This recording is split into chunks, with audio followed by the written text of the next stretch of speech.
Greetings, Guardians, my name is Bife here.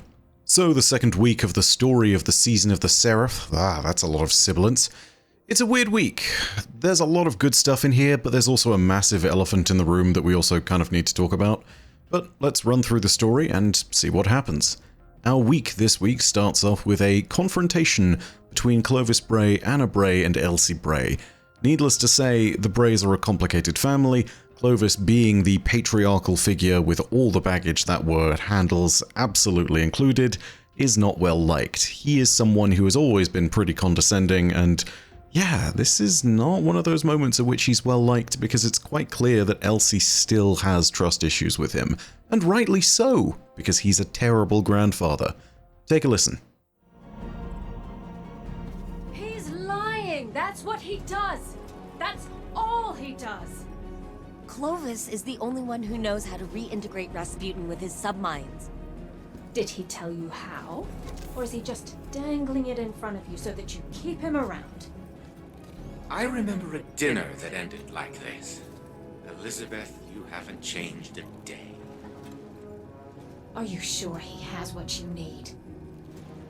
I haven't verified, but But he's the only hope left. As much as you'd like to deny it, Elizabeth, I'm the best you've got. Go to hell. I'm here now. We should talk more. Later. Without him around.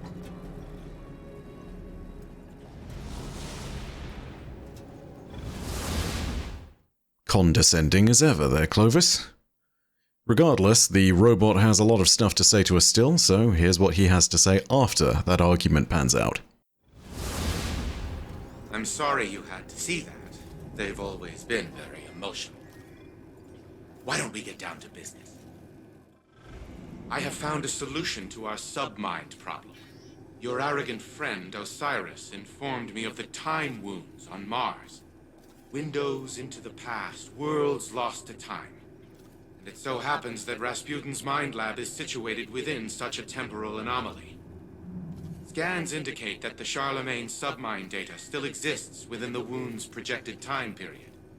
Copying it into the engram will provide code fragments we need to restore Rasputin. Go retrieve additional submind data, then return to the Seraph facility.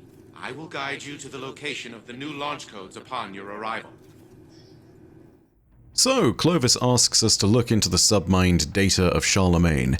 I won't lie, it makes me incredibly happy to see the name Charlemagne being mentioned as a story thread finally.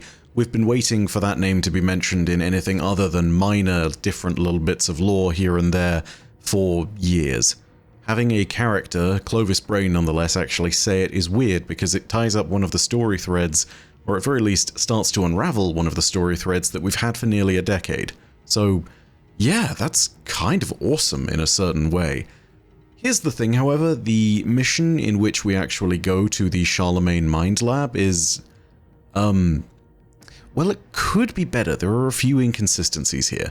So here's the thing about it. Clovis, as you heard, explains that the entirety of the Mind Lab that formerly hosted Rasputin has been stuck in this time warp, and this is not uncommon, and it's kind of easy to explain.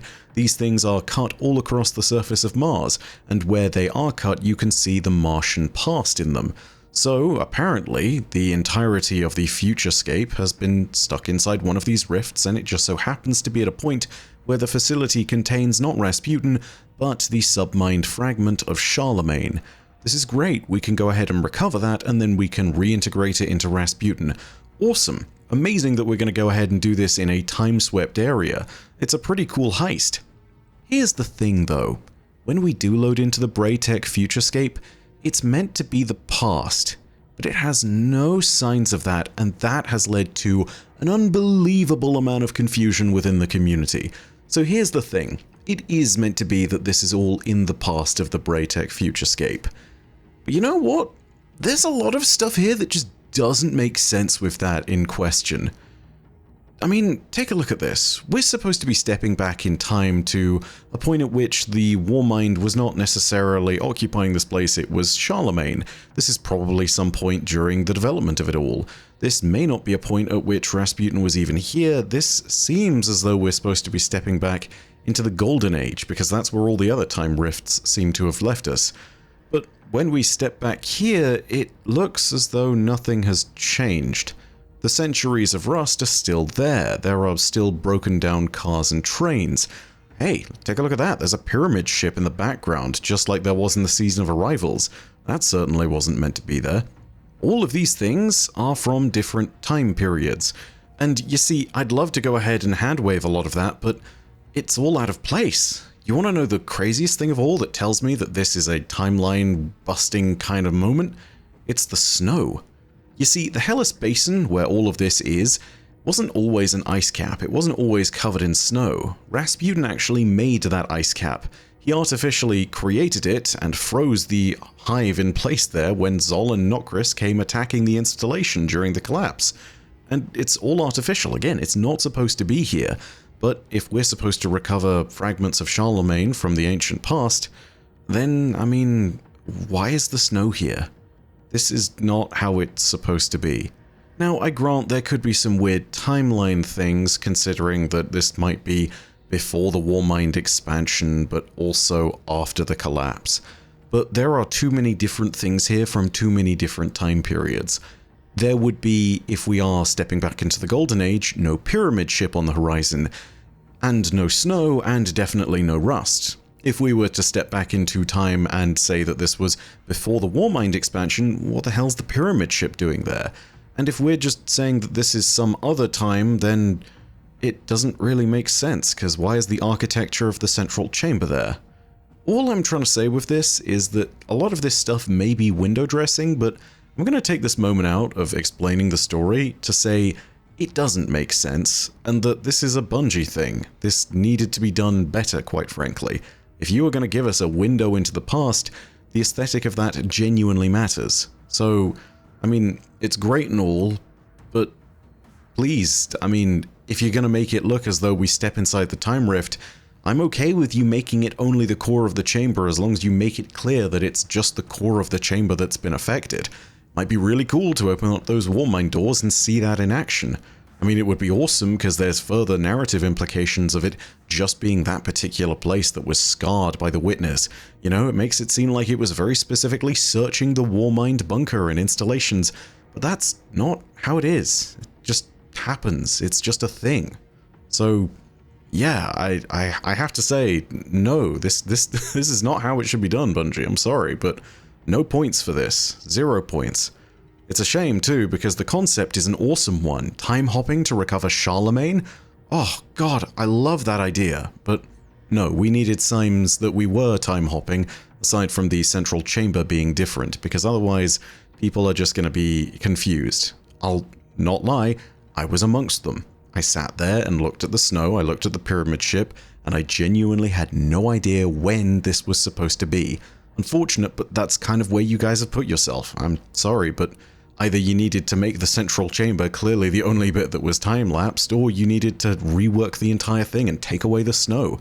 While there are still icicles hanging from bits of the Braytech Futurescape, this doesn't make sense. I'm really sorry, but that's just how the cake slices. I can't do anything about that. That's all on you guys.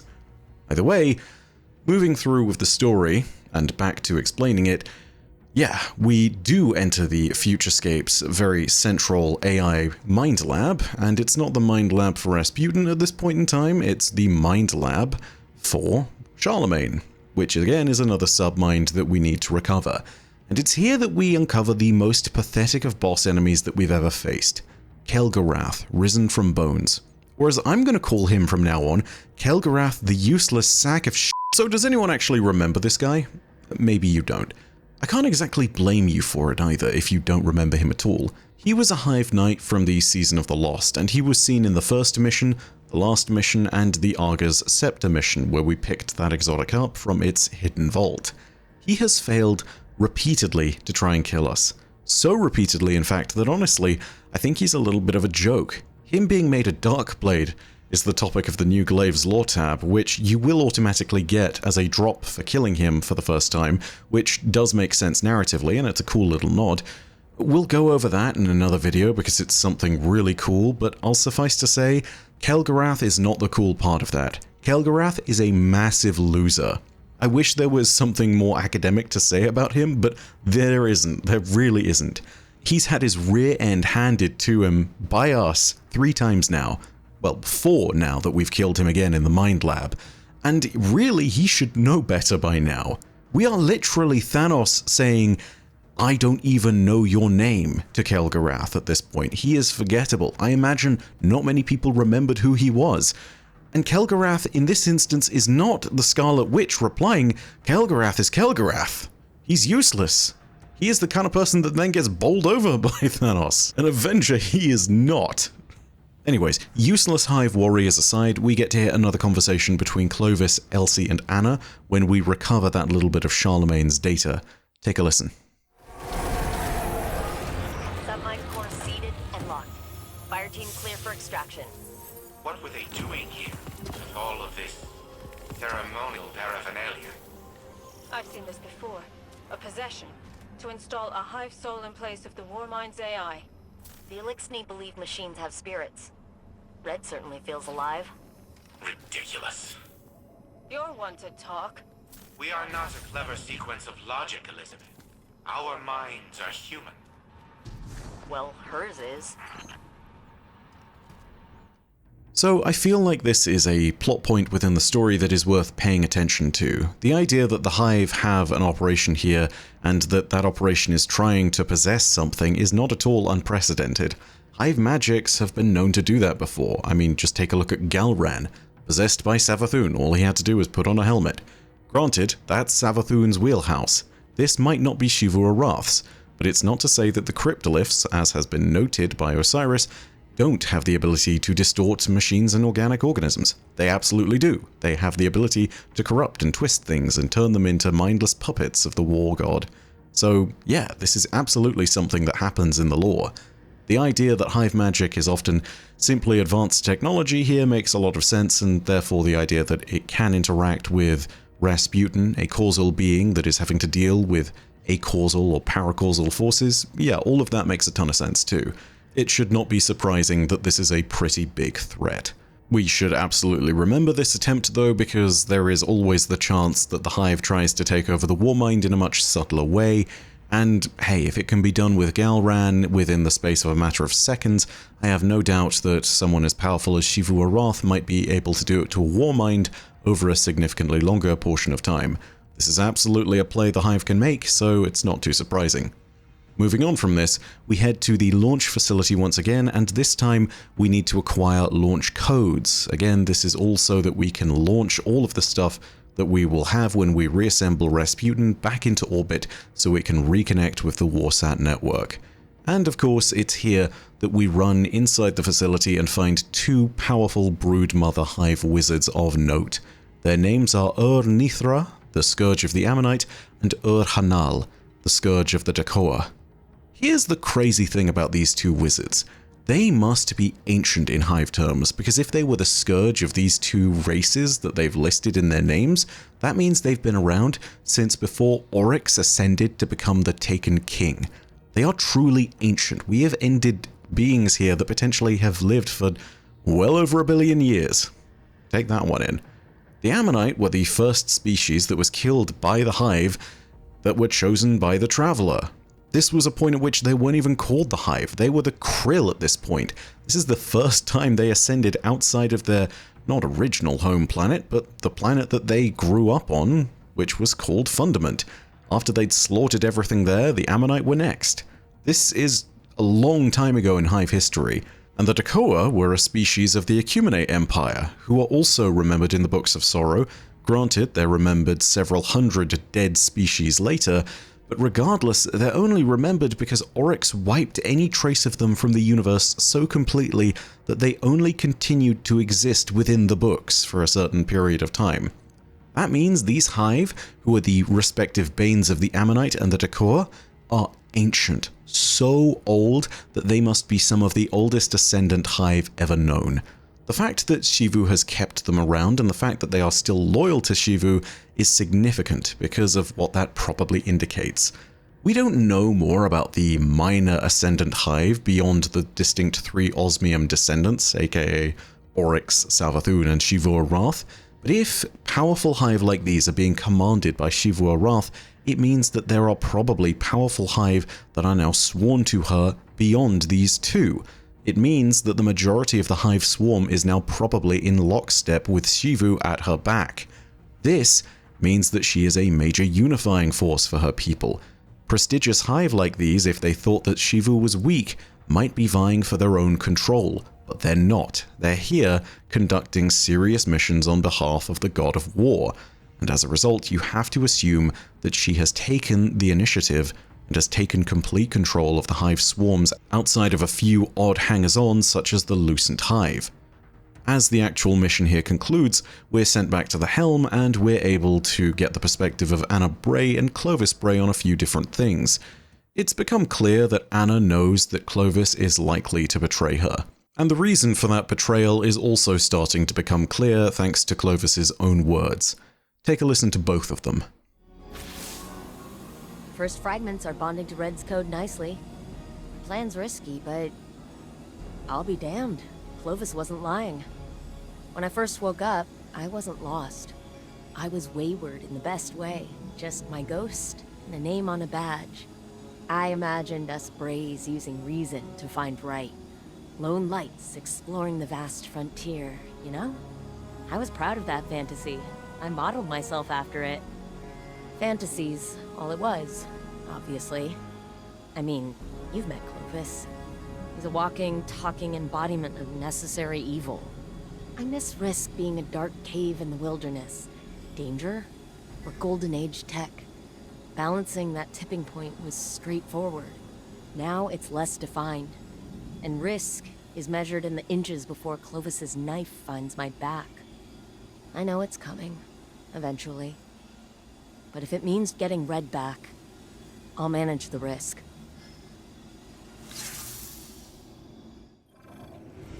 Not only did Rasputin change the launch codes, but it encrypted the new ones as well. Impressive. One can never be too cautious when keeping secrets. Some information is far too dangerous to remain freely accessible.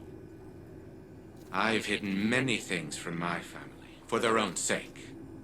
I can appreciate Rasputin's decision to do so as well. But that does not change our objective. We must wrest control of the Warsats for the good of humanity.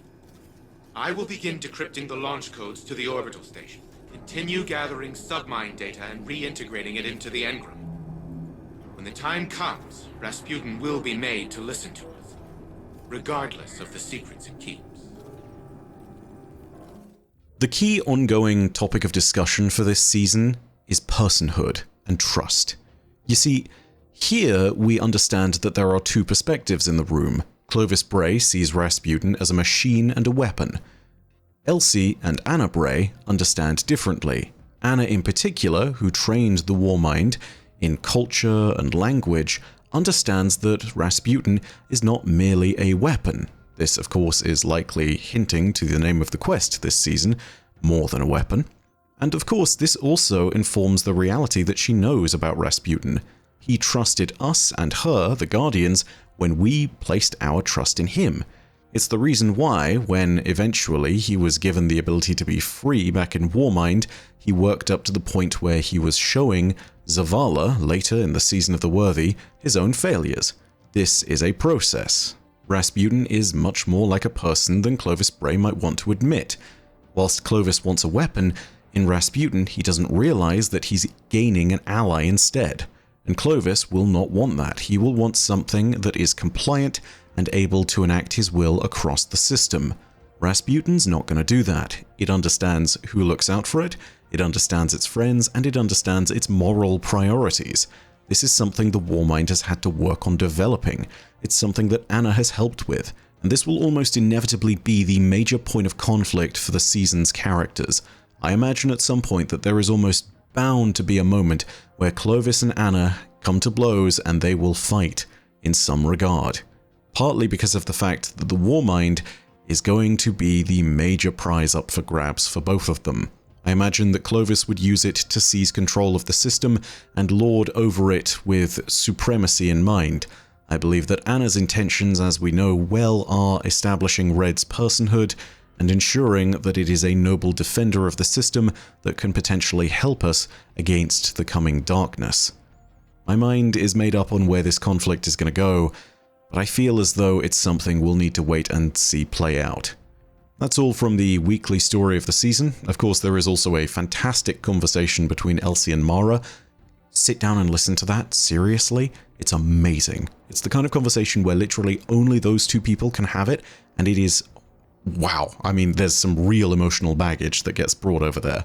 Point being, larger video on that down the line when stuff is more relevant and attached to it, because I imagine that there are developments that need to happen with characters such as Crow and Anna for that conversation to really fully find its relevance. Either way, all I'll say as this last passing note, keep an eye on Clovis. It's becoming pretty clear that whilst we need him for this process, he cannot be trusted. Elsie is right, but so is Anna. He is lying, but they do need him. But that's all from me for now. If you enjoyed the video, go ahead and leave a like.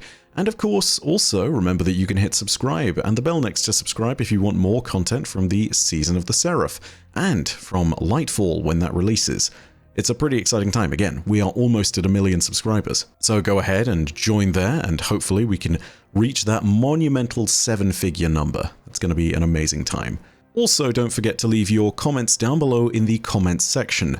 This is going to be one of those moments where we really do need to sit and contemplate each week where things are going. I know that I also want to keep hearing topics from you. We have stuff planned out for roughly a month, but we want to be able to be more flexible than just that. Martin and I have various things on the way. I've written a lot of scripts recently, so there's a lot of videos in the pipe, but we're going to look for more content that you guys want to see. I know that there's stuff on Clovis Bray that still needs to be covered, and I'm always interested to know what you guys want. Either way, know that as per usual, your viewership as always is quite enough for me, and that in the meantime, my name is Byf. Perodacia ad Astra. I'll see you, Starside.